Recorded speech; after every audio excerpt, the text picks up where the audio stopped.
prison, but I just need a place when I get out of prison to put all of my dreams and my aspirations together. I just need a place so when I get it together, then I can go out in society and I can do it differently this time.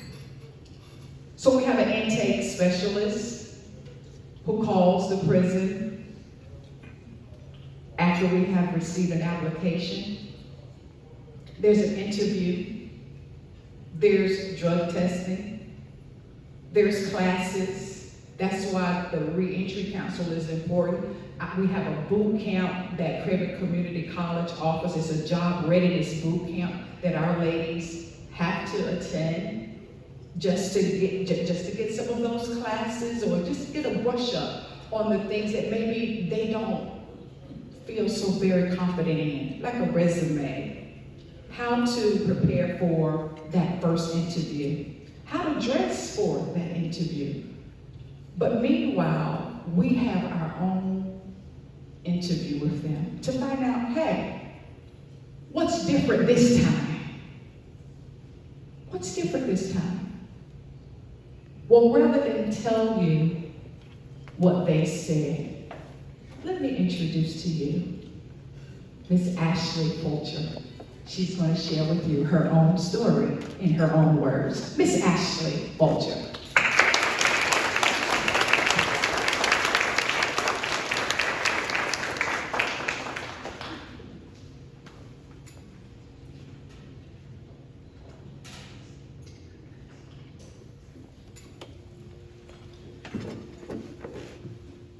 Greetings, everyone.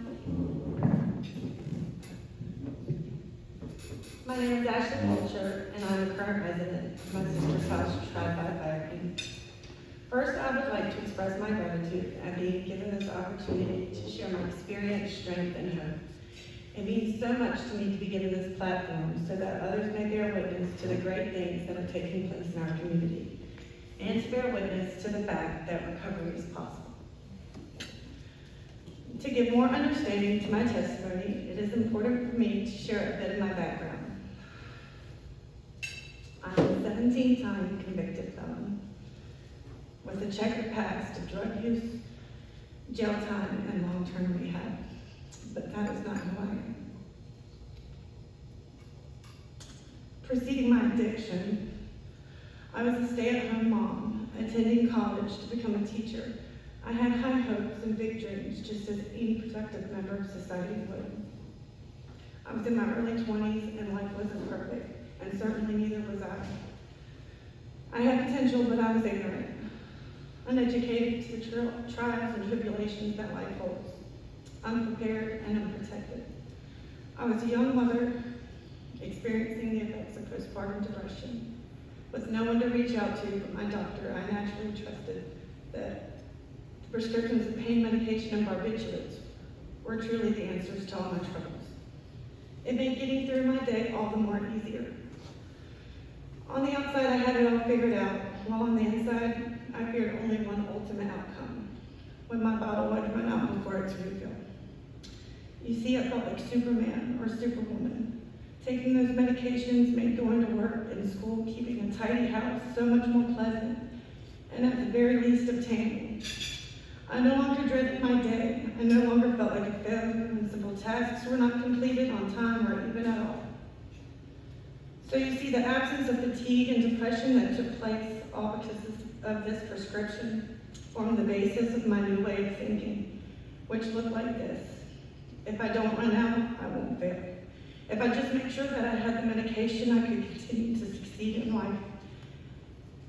And nobody would know that I was incapable or unfit. The concept of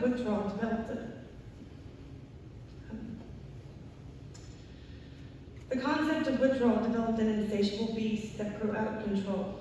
I had built a pretty sturdy house of cards over the next few years, but it wasn't long before losing my prescription blew them all down, exposing one cold hard truth.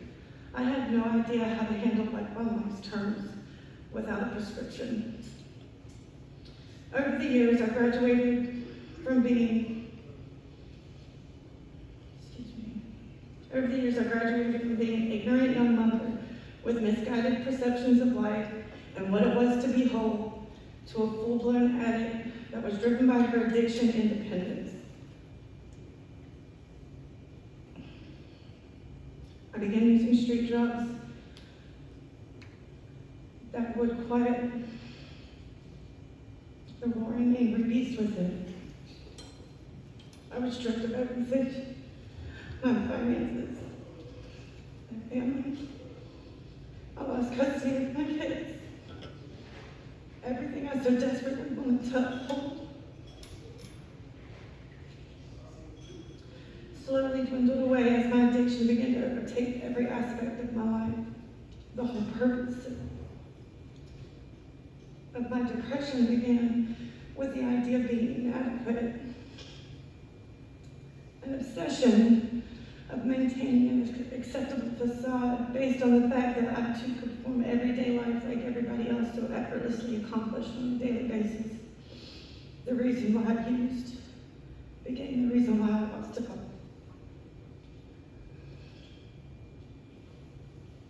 It was the lie that my addiction was necessary in order to obtain my success, but it didn't deliver success. It destroyed me. The result was a life left in shambles. I found myself in jail with charges of credit card theft at 28. I then was court-ordered to a 6-month inpatient program in Greenville, South Carolina. It speaks volumes that the first time I landed in jail after 8 years in full-blown addiction, the only feeling within myself was relief. I was sober, and jail was cold and hard, but my addiction was hell on earth. A prison of my own making. Incarceration delivered me from that, and I felt more free behind bars than I had in years. I vowed to myself that I would never use again, a vow I would inevitably break, repeating the cycle, the revolving door of rehabilitation, relapse, and incarceration. During my interview with my sister's house, I remembered that sharing that I had thrived in structured environments, which before that time I had never realized. That fact resonated with me.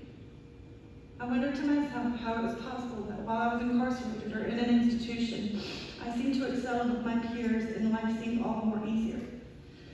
The simple fact was that I had become institutionalized. The moment that I stepped foot outside those doors, I became handicapped again, unable to perform life on life's terms, unable to perform simple tasks without a complete meltdown. I had so many relapses over the years. The local law enforcement and courts knew me well. I saw myself reshaping. Looking back, I could see the evolution of my criminal self. I don't believe there are bad people. I believe that people do bad things that shape your destiny. One of my favorite quotes is by Lao Tzu. Watch your thoughts, they become your words.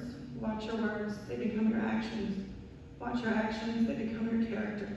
Watch your character, for it becomes your destiny.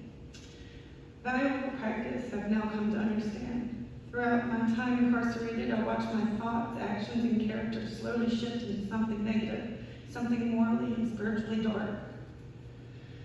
I would like to take a moment to preface that I'm 100% grateful to our judicial system, to those who uphold the law, who by doing so saved me from myself. Although the purpose of incarceration is reformation, it can also be a dark, dangerous place. For young, impressionable, lost souls, it is easy to get sucked into the system. I say that because in order to mentally survive the environment and influence that surrounds you, you must become it. For myself, anyways, I can attest that although jail saved me, it also changed me, leaving me not only a permanent mark on my record, but a permanent mark on my life. I have had so many chances at recovery, each time beginning with that first day in jail. In isolation, I could not physically bring myself into detox or rehab. Some can. I was not one of them. But every time I can remember a sense of relief. After the withdrawals and drugs had left my system, I was allowed a clear view of life, a sound mind. Looking back, I recall my first time of re-injury. The director of Miracle Hill, Venus Williams, had had high hopes of my recovery, but she urged me not to move home. My treatment plan required a transition home, one of which Greene County had none. Back in 2011, recovery was a mess and addiction was just a stain in the community, swept under the rug or outsourced to other counties. The fact that my children and my home were here was why I returned against the advice of my counselor and mentor. I immediately found myself back in the chains of addiction.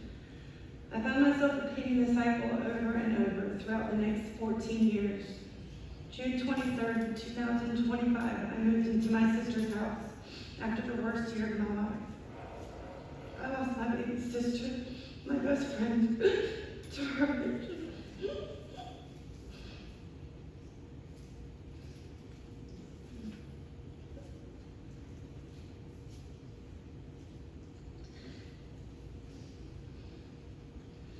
On September 10th, 2024,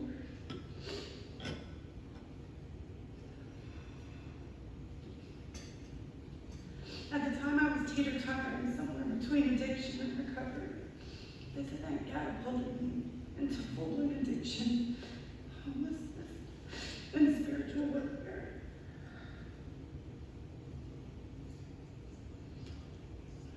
During this time, I lost my mind, my sense of self. I struggled with who I was and who I am. I no longer knew who I wanted to be.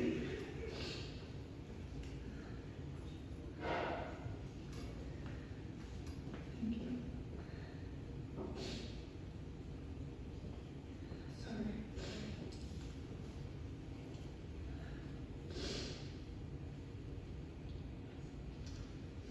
On May 20th, 2025, I was released from jail. I found myself once again grateful, hopeful, and dedicated to getting this right. I was sleeping on my mother's couch, struggling to find a place in society. Employers aren't eager to hire someone with my background. And life after incarceration is not forgiving, but my sister's house was. Their mission statement was not only what called me, it was what changed me. Where your past doesn't matter. What a concept, but also what a truth. I was blessed to own a bed on June 23rd, 2025, and was welcomed with open arms by Miss Benita Simmons, who had orchestrated the first meal of my choosing, the first meal of the rest of my life. The house was so peaceful, no pressure of payment upon arrival, no worries or stress over anything. The intake lifted a weight of my shoulders. Obviously, I had no job, no income. My circumstances became my daily struggle. That first night, I slept like a newborn baby. I remember waking up in amazement that I had slept through the night. I had not done so in 20 years. I remember sharing that with Miss Benita and my gratitude at having a place to rest not only my head, but my soul. I expressed my sense of protection and peace. That was when she shared with me that before the rebuilding of the house, there were prayers written on the framework, which made all the more sense to me. At my sister's house, it feels like a home.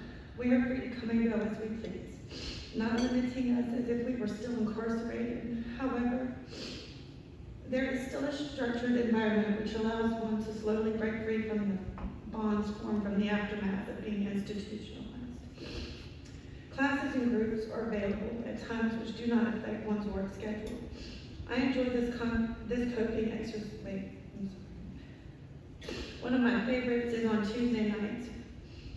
We have journaling, a healthy exercise to process our thoughts. I enjoy this coping exercise and include it in my daily devotion every Tuesday night. One particular night, I received a word, don't look back. I began my devotion, and it began with the second shortest verse in the Bible. Some of you may know it. Remember Lot's wife. Only divine intervention could perpetuate that message. You see, the story begins with the fall of Sodom and Gomorrah, when Lot is visited by the angel of the Lord, urging him to leave the city because there was going to be a great attack.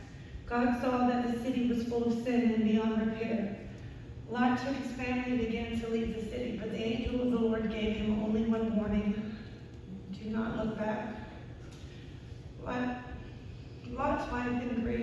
back towards the city for one last glance at what was once her life, and soon to be no more, and instantly turned to a pillar of salt. This message had a profound impact on me. It was a word from God, and paired with the concept of my sister's house, that your past does not define you, was all the encouragement I needed to accept that I had been truly redeemed and granted a new beginning. It was divine intervention, a holy confirmation, one beyond the other, that this was no coincidence. I was in the right place here at my sister's house. I am a new creation, supported by my sisters with love and new beginnings. Today I have involvement with my community, and I intend to continue this journey by extending that message to others. It is my honor to have shared my story with you all today, and just by this one opportunity, I have purpose in my life. To all the board members that have taken their time to save my life, I extend my deepest gratitude. And to those who have the will to give, I urge you to contribute to the rehabilitation of the lost lives of women, to help continue to support the cause, not only for us, but for our children, and for the future generations recovering and rehabilitating. Thank you so much, and be blessed.